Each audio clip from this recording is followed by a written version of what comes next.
Good morning, ladies and gentlemen, and good afternoon and good evening, depending on where you are in the world.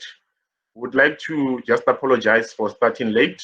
However, we are here and we are joined by Dr. Charmaine Villet, who is from the University of Namibia, and she's the Faculty Dean of Education in the university. Welcome, Charmaine. Thank you, Raymond. Awesome. Colleagues and our audience there, we would like to welcome you to for today's launching of the report for the SADC Researcher Challenge, where we're launching a report thematic area 2, which was led by Dr. Charmaine. And let's get to it, Charmaine, over here. That just briefly, Charmaine, tell us about your involvement and your role in the research challenge. Thank you, Raymond. Very briefly, I think the assignment was really twofold, other than to say that we needed to get this done in 5 weeks, which was really very challenging. But it was twofold in that there were going to be a number of young researchers that were going to work with me in a form of capacity building their competency for this kind of research, or just research in general. So that was one part of it. And the other, obviously, was around the theme in terms of trying to understand and find out what was happening around teachers' readiness for teaching in this online environment, or this emergency kind of environment, and to understand what they were doing, how they were doing it, what were their challenges, what success stories that they have, and to also make some recommendations as to what can be done under these circumstances. So that was the challenge in brief, or the assignment, let me rather say, in brief. Thank you very much, Doc. Now, you mentioned a number of young researchers. Could you tell us where were these young researchers coming from, and perhaps briefly about the approach that you took in this research challenge? Yes, we actually had a mix of young researchers as well as more experienced researchers, but it was a good blend, because I think we were probably split half-half. There were about 17 researchers in this whole project, and they came from various SADC countries. We had researchers from Zambia, from Malawi, from Botswana, Namibia, South Africa, Tanzania, Mozambique, Mauritius. Yes, there were 9 countries involved. So these 17 researchers came from these 9 SADC countries. And the profile were that some of them were actually busy with their PhD studies, in terms of where they are as researchers. Some of them had just completed PhD studies and were really interested in furthering their career as researchers. And then, of course, as I said, there were also a number of people that have already done a lot of research and could come together in a capacity of providing the support. How we worked with them, we often had our meetings on Zoom. Most of our meetings were done via Zoom. So, we had regular times that we would meet, and they would be given tasks for them to go and, complete that and give feedback on WhatsApp groups, so that we could help one another if they had challenges or did not maybe understand the task very well, or the assignment. So it was a very inclusive type of way of working with young people. But I think the most important part of it was that we wanted them to come with the suggestions on what they felt was, they needed to do and how to do it, for them to actually carry out the task, but also to come back and tell us what their challenges were, and for the group to come together to find solutions to those challenges. So it was a very inclusive way of working with people, particularly the young people, and for them to take the lead in their own countries with regards to how they were going to engage with the task, with the research task, and involve, get permission, involve the people that were supposed to be involved, how they were going to brief them, how they were going to approach the data collection, and so on, so that they really actually experience the whole process. So it was a big focus on the process that they had gone through, and to also reflect on that process as they come to the meetings every week. So briefly, that was the way in which we did this. Thank you, Doc. Now, I think our audience would now very much like to hear what you found out from this research, because this is quite important for continuity on education, in particular the primary and the secondary schools. And in your report, you had a statement there under your literature review that you mentioned a few strategies which are taken globally around continuity of education, which some of them are Universal Declaration of Human Rights, the African Agenda 2063, and most importantly, the Continental Education Strategy for Africa, 2025. And you're saying they are all committed in the provision of education. However, in your closing statement of that particular paragraph, you mentioned that, or rather, you asked the question to say, how can teachers therefore be expected to deliver education for all where free movement of teachers and learners has been curtailed?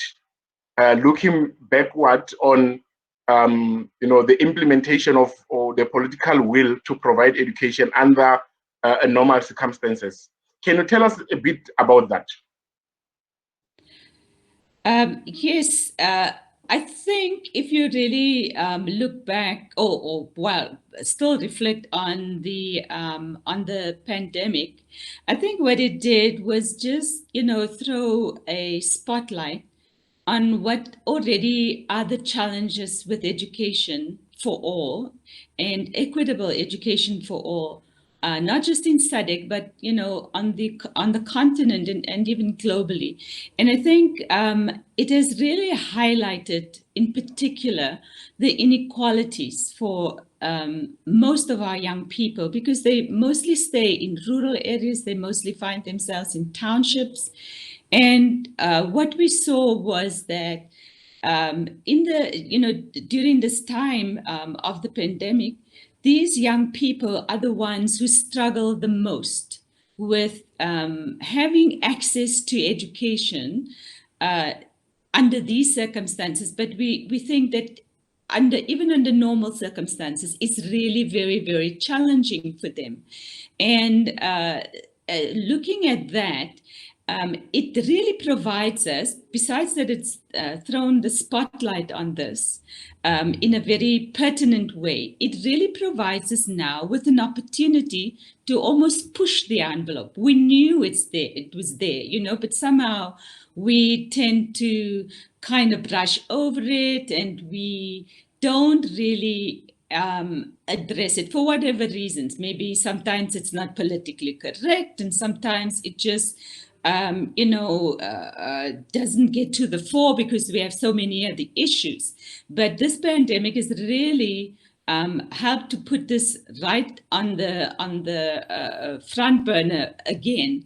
And for us to really, if we are really, really serious about this, we know that we have to really be very inclusive, and we have to move these large numbers of young people that are struggling on a daily basis with having access to education and to a quality education, to really have a deep and intense focus on that. And so the opportunity in all of this for us was also that, you could see how parents were really, all parents were concerned. It wasn't just the parents of children who could go online and who could study at home, but also the parents of these young people that really find themselves on the margins of education were really concerned. And they tried all that they could, whether it was to use that last little bit of money to buy a device, or making sure that their kids have data, or just being concerned and just raising the concerns of their children.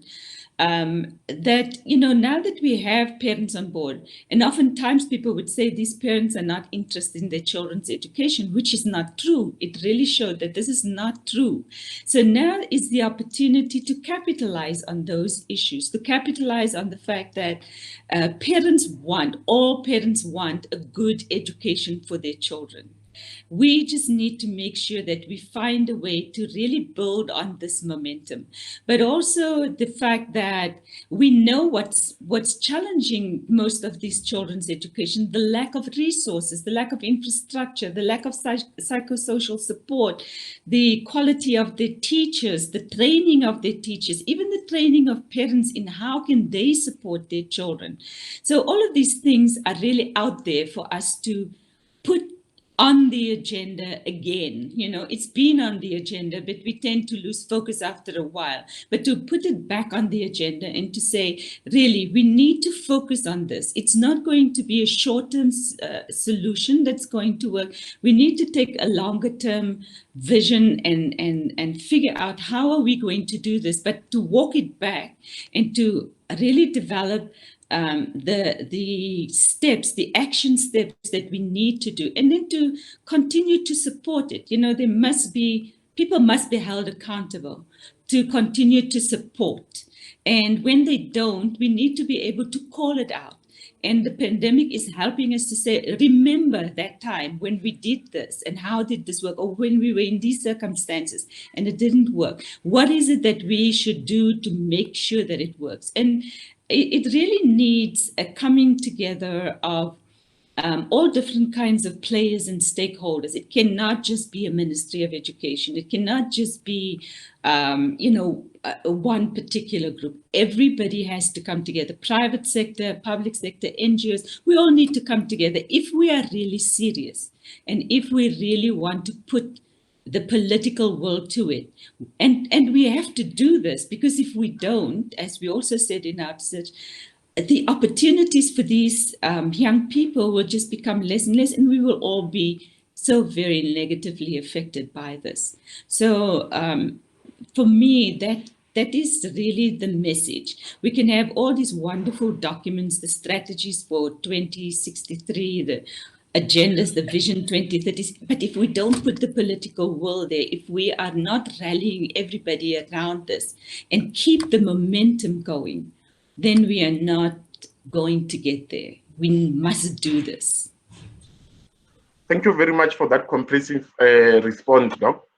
Just since the study was, looking at alternative teaching modalities, what challenges did you face, and particularly in terms of accessing respondents through online approaches? The challenges were, for many people, very obvious, but it just needed to be highlighted again. We know that a lot of these children go to schools where there's hardly any infrastructure for them to be able to participate equally in the kind of education that the pandemic really actually kind of forced upon us. So schools have no, electricity. There's often no pollution. There's, no internet connectivity. So that infrastructural support, that equipment support, that just that whole environmental support is just not there. Now, if that's not in place, it's really, really very difficult for these young people to be able to participate equally in their own, in their education. And what we often would see is that they lose motivation because they're not unaware that other children are able to continue, so they really feel left behind, and they feel demotivated, and they know it's something that is really not within their control, but they also understand that somehow some people were responsible for making sure that that was available to them. So it gets very frustrating for them. And these are really the challenges that these young people face, on a daily basis. As I said, also the psychosocial support that goes with having to face these challenges. How do you, in spite of all these issues, how do you keep them motivated to continue with the academic project? How do you help them understand what is happening? How do you help to motivate them to find alternative ways of engaging in the academic project? How do we ensure that, yes, the challenges are there, but what is it that we are going to do to really show that we want to make sure that they continue with their education? Because it is their right. It is something that we have to do and that we should have a focus on. So it is needed that we keep these issues that are, because this can recur. We know that this is probably going to be a recurring event in our lives and the lives of these children. So how do we ensure that we can sit down and really strategize around this, but with a particular pro-poor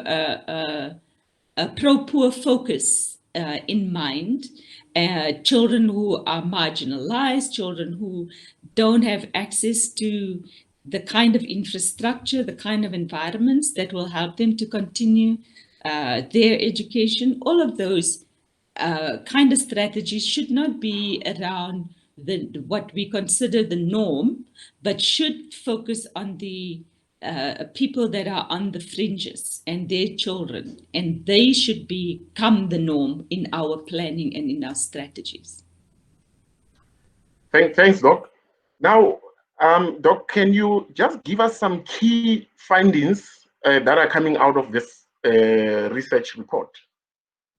Yeah, I've touched on some of them already. As we had said, most of these challenges were there before the pandemic. It's not new to us. We know that children from the rural and the townships are the ones that had the least opportunity to continue with their education. We also know that their teachers were probably the most unprepared for this type of situation and did not really know and understand how they could continue to support their children. As I have also indicated, their learning environments were the most challenged learning environments compared to what other students had. But what was also very, I guess in a way sad, was how they expressed their fear of online education, how anxious they became when they knew that if they wanted an education, that they would have to do this online, because they understand their own circumstances. They know that they are competing in a world that is definitely not on their side. It's definitely not supporting them. So that anxiety was there, and what was missing for them was that support. The people, their parents didn't really understand how to support them, other than they knew that they had to maybe make sure that their children had access to the equipment, for example, or the connectivity. And not all the parents could do that. Also a lot of parents lost jobs. A lot of parents did not earn an income. So these were really challenging times, but that kind of psychosocial support for the parents, for the young people, for the children, were just not there. So that was the sad part of it. That's really sad.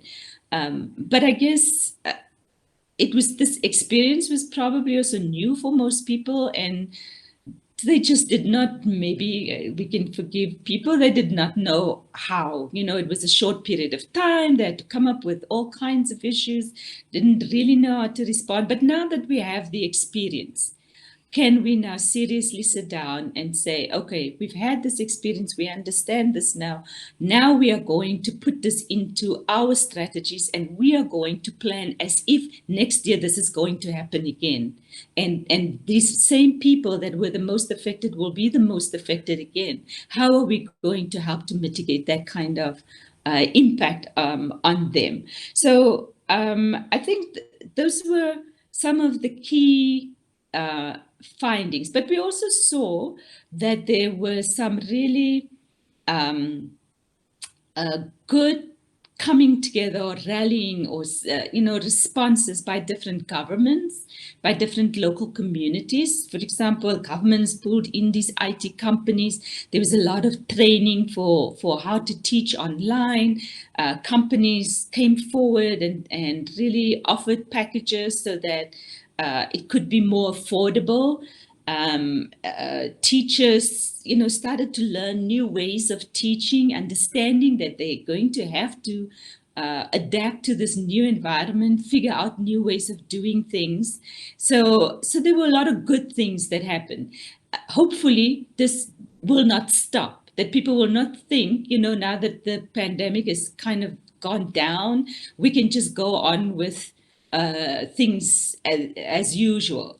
That business as usual is no longer there, that this has become the new business as usual. This has become the new way of doing, the new normal, as many people are referring to it. So that we take that in our training, teacher education training. This is what we need to train for. This is the kind of situation we need to train for. These are the kids that we should keep in mind when we are training teachers, that we should keep in mind when we are developing programs, that it should really be the focus on these learners for whom there is not these equal opportunities for learning, and they form the majority of the population of our children who don't have that kind of access. So if we can do that, if we can keep that focus, if we can keep that mindset that things have changed, that the training of teachers have changed, the way in which they will be teaching at schools, the way that schools will support them, the way that communities will support, the way that stakeholders will come in.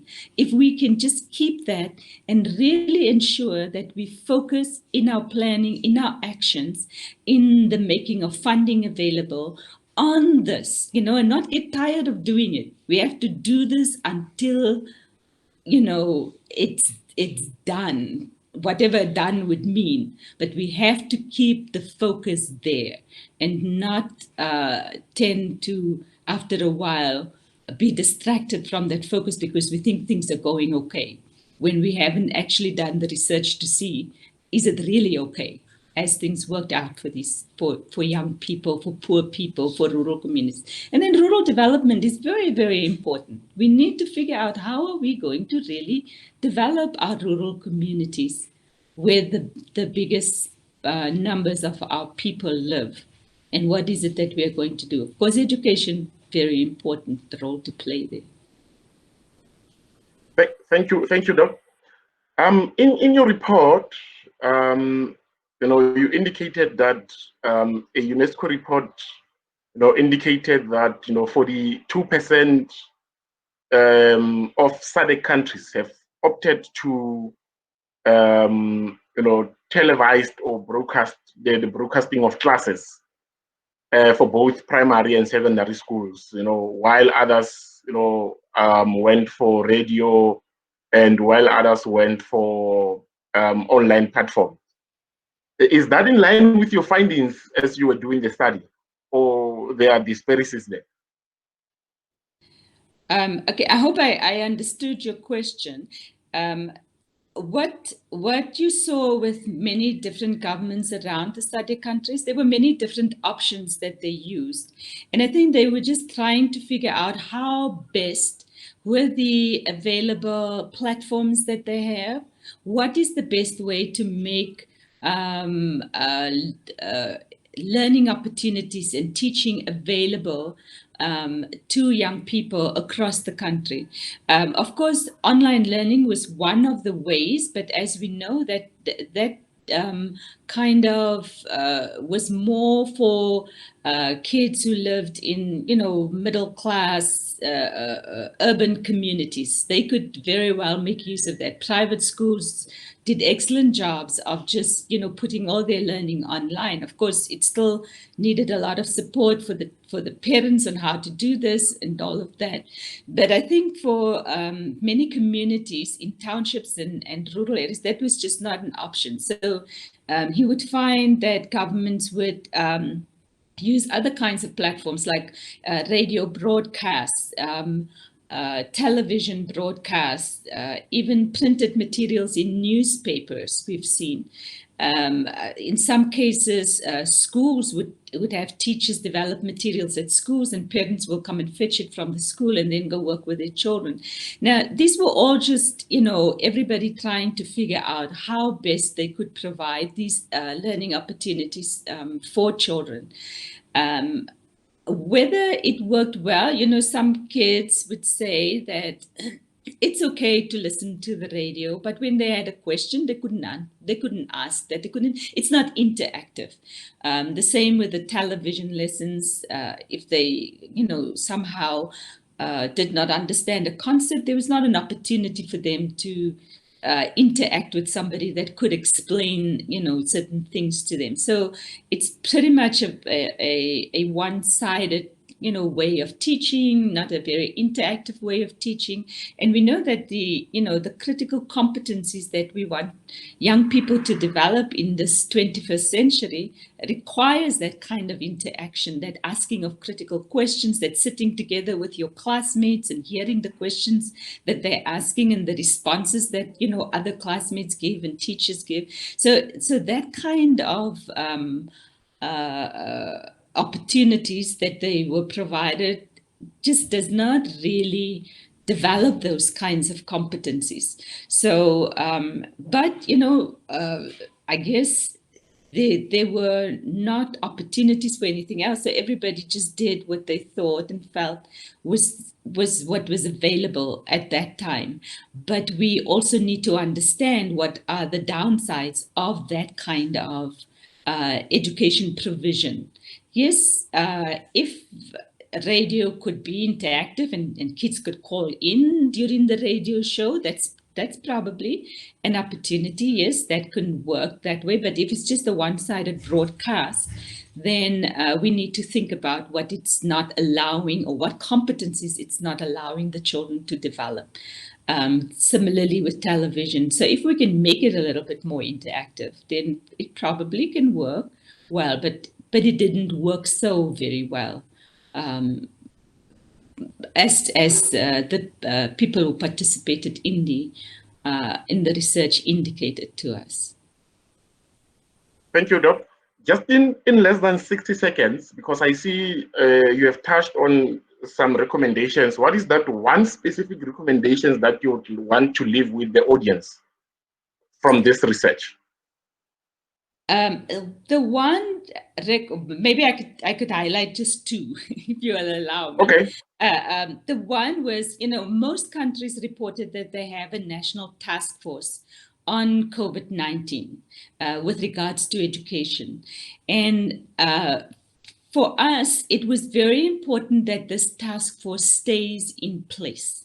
They need to stay in place until, or maybe it can be infused with new people. It doesn't have to be the same people, but somehow it brings an inclusive way of looking at the challenge.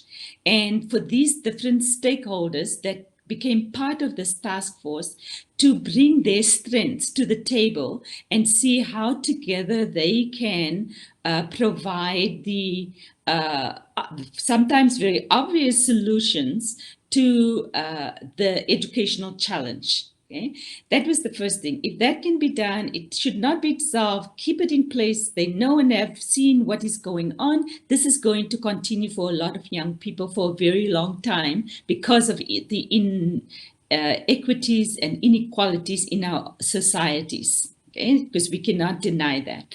And then the second thing was that we probably need to work on a SADC strategy or framework, a set of guidelines for how we will respond to similar incidences, but not wait till it's done. The strategy has to be there so that we require ministries of education, we require education institutions, higher education institutions, to plan, do their annual strategic 5-year strategic plans with all of this in mind so that we don't lose the focus, and to fund it.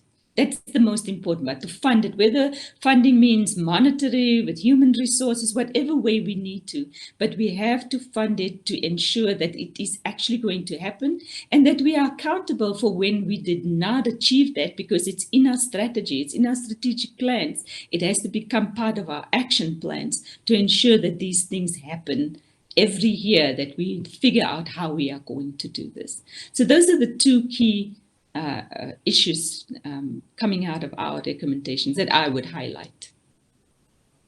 Thank you very much, Doc. Let me take this opportunity to thank you for making time to chat with us about the report, and thank the audience for joining us from around the corners of the world.